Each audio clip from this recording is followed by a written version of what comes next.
Have you ever heard this sound? If you did, congratulations! But if you didn't, then let me tell you that this is a global sound that plays anytime a specific killer uses their power. So, how is it that the majority of the community has never heard the sound of a killer using their power at least once? That's because it belongs to the twins. The killer that is statistically the least played killer in Dead by Daylight by a large margin. So what happened to them? Are they really that bad? Let's take a look at the history of the twins to understand how they became the killers with the lowest pick rate in Dead by Daylight. One of the most important things when selling a product is a good first impression.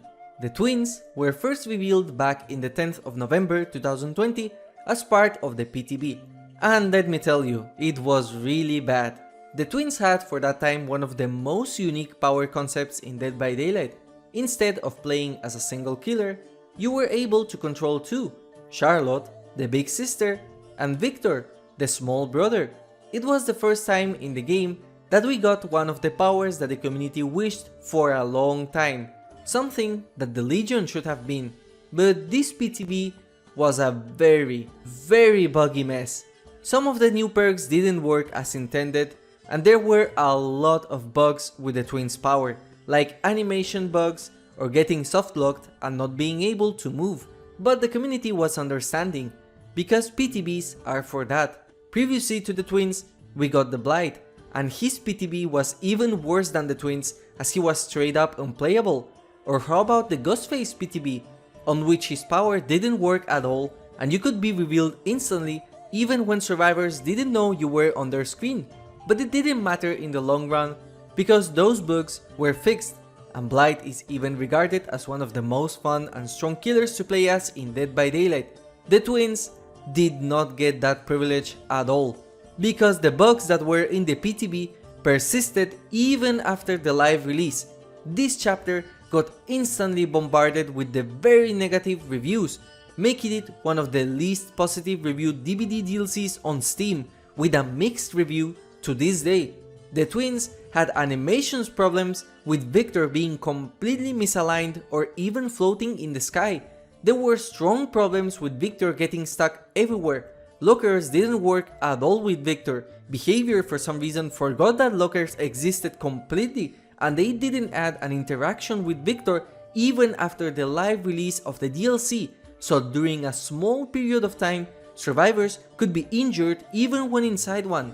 Things just got worse and worse, to the point that even today, if you play twins, you can still feel how clunky they are, and you might even encounter some bugs with them. There was almost no change between the PTB version and the live, so they sold an unfinished product. But let's imagine a world where the PTB bugs were fixed completely. Would the twins still be good? Is their power amazing and enough to save her, just like it was for Wesker? Let's talk about the twins' power. While it is true that the twins have to this day one of the most unique powers in the game, it does not mean that their power was well designed. The twins had a massive list of problems with their power due to how it was done and coded. First of all, the feeling of transferring your view from Victor to Charlotte was not seamless and it felt bad, and you didn't control both in some way, you only controlled one of them. When you think of a killer that works in two, you don't think of only controlling one of them at the same time. Instead, you want the two to cooperate into taking down a survivor. This was not the case with the twins. You used her power to unbind Victor, and while playing as Victor, Charlotte just stands there. She doesn't move, she doesn't do anything other than blocking the path, and that's it. The same happens on reverse, because when you stop controlling Victor, he just stands there. Now, unlike Charlotte, Victor does alert you from any survivors that are coming near him, so at the very least, he does something useful. Now, playing as Victor is fun, because you felt like a fast gremlin that could jump very far to pounce on survivors. Speed and lethality is fun in Dead by Daylight, but Victor felt punishing to use, because once you hit a survivor, there was a 3-second cooldown where someone else could come and kick you. killing Victor in the process. And if you miss a pounce, survivors could counterattack as well. Out of all the killers that could miss their attacks, Victor, thematically, felt the most pathetic because you were being kicked by the survivors in the face, so it added some salt to the wound. However, playing as Charlotte was not fun, and their power didn't work as cooperations. Twins players just used Victor to either apply the first hit or to down injured survivors with him. Charlotte is always an M1 killer, there is nothing special about her, and this was most notable when you use Victor against a healthy survivor and he clings on their back. Did you know that during the PTB you could not recall Victor back? So one of the most popular tactics was to keep Victor hostage, because Charlotte would end up being an M1 killer with one survivor less, having the most fun part of playing as twins taken away from you. This still persists as a tactic in the live game, because you can only recall Victor after 30 seconds have passed, which is a lot. Playing as Charlotte is nothing special at all. You don't feel like a powerhouse, you don't have anything cool about her that makes you want to play as her. The only thing she is capable of is breaking pallets and hooking survivors, which are the basics. And if that was not enough, Charlotte's power was very disconnected from her visual and lore design, because you are supposed to be this big sister, parental figure for Victor, her protector, yet the power of Charlotte incentivizes using Victor as much as you can, because anytime a survivor kills him, you just get him back very fast. Why is the power of a protective maternal figure the ability to constantly use your brother as ammo that gets killed and recycled constantly? Why doesn't Charlotte enter a rage state after a survivor dares to kick her brother in the face? It just doesn't make any sense thematically. And then we have the fundamental problem of their best playstyle, slugging and camping. The twins' power is designed in such a way that slugging is part of the way you play them whether you want it or not, because no matter what, it takes a long time for Charlotte to arrive and pick up a survivor, and using Victor to slug and down the rest of survivors is extremely powerful when done right. There was no reason not to slug as Charlotte, and to make things even worse, there was no reason for twins to not camp either, because with their power, it was very easy to camp one hook while applying pressure with the other companion and just return back when someone gets close or when someone is unhooking. So even the very small minority that enjoys playing the twins is not enough to compensate the majority of survivors that despise playing against them. In fact, for some it is a blessing that nobody plays the twins, because if they were more popular, people would be complaining a lot, even more than they do with other killers. After so many complaints about their power, it's clear that the twins' power was either unfinished or very limited by Dead by Daylight's code during that time. So let's talk about something that can save the twins. Sometimes, the saving grace of bad killers are their perks, and the same can be applied to survivors. For example, Sadako might have a bad power, but her perks are some of the best in the game, and I bet Mjaaa became so popular because of her boons.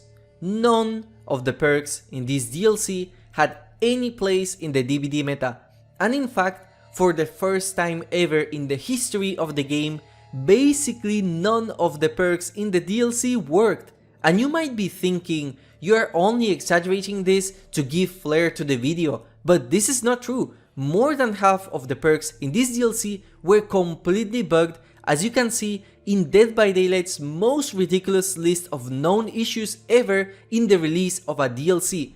Hoarder was supposed to make the item rarity of chest items worse, but it didn't work. Oppression's cooldown was completely bugged. Coup de Grace was at least a very fun perk, but it was niche and the way it was programmed is very bad, and to make things worse they decided to nerf it in the live release. As for Elodie, both Power Struggle and Deception didn't work correctly, so they were unusable, and Appraisal also had some bugs, but they weren't on the level of the other perks. So with this in mind, we have a killer that has a really bad clunky power, a survivor with mediocre and niche perks, and a killer with useless perks for the rest of the other killers. Why would someone buy the twins? The only reason would be the visual design, the lore, so let's talk about it. Now I understand that this part of the video is the most subjective of them all, because it is undeniable that the power was broken, the perks were broken and bad, but the visual design depends on the eye of the beholder. But the twins' visual design was bad, and this is not a bad thing because it fits their lore. The twins just look like medieval peasants, dirty and with a giant gash out of which a parasite is growing. Now, let me ask you something. Out of a mutated monster, a Korean superstar, and a French peasant twins? Which one sounds more appealing? And if you want to make things more equal, well, let's compare twins with another killer that fits their time period. So let's take a look at the most recent DLC. Who do you feel is better? A knight that can command his loyal followers to chase and find survivors for you so you can kill them with your massive sword? Or a French peasant and her midget brother that you have to alternate in between? It's clear that the twins is the most undesirable killer to play as because there is nothing special about them besides Victor, but sadly, cosmetic wise, the only character that you can customize is Charlotte. A lot of people know that legacy prestiges are very rare, but I think this outfit for the twins is the rarest killer cosmetic in the game, because when was the last time you ever saw someone using this? And to make things worse, the coolest outfit for the twins, in my opinion, is locked behind a set. But that's not all. Twins is the killer that suffers the most from the fact that killer powers cannot be changed, because Victor is considered a power, so that means even with prestige, Victor looks the same.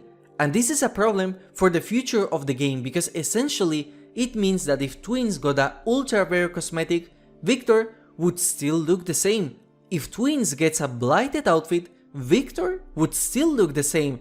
There is no reason to buy cosmetics for the twins, which makes her cosmetic options very limited and honestly uninspired. But if that's not enough, as you can see on the video, there's still some time left.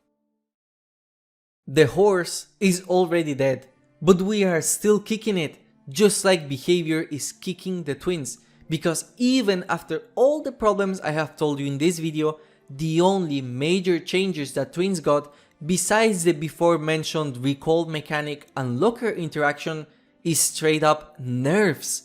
The biggest of them was the increase of the stun after downing a survivor from 3 seconds to 5 whole seconds, which is absolutely mental. Imagine being so punished by using your power successfully that twins had to take 8 seconds minimum in order to pick up a survivor that was recently injured.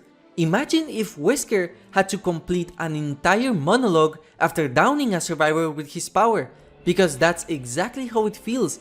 The animation of Victor doesn't even fit the cooldown length. It's really bad and feels terrible. To make things even worse, they got their best add-ons nerfed because the twins were monsters at high MMR. And the funny thing is that they are right. In most of the tier lists that you will see on the internet, twins is always above average because they are indeed strong.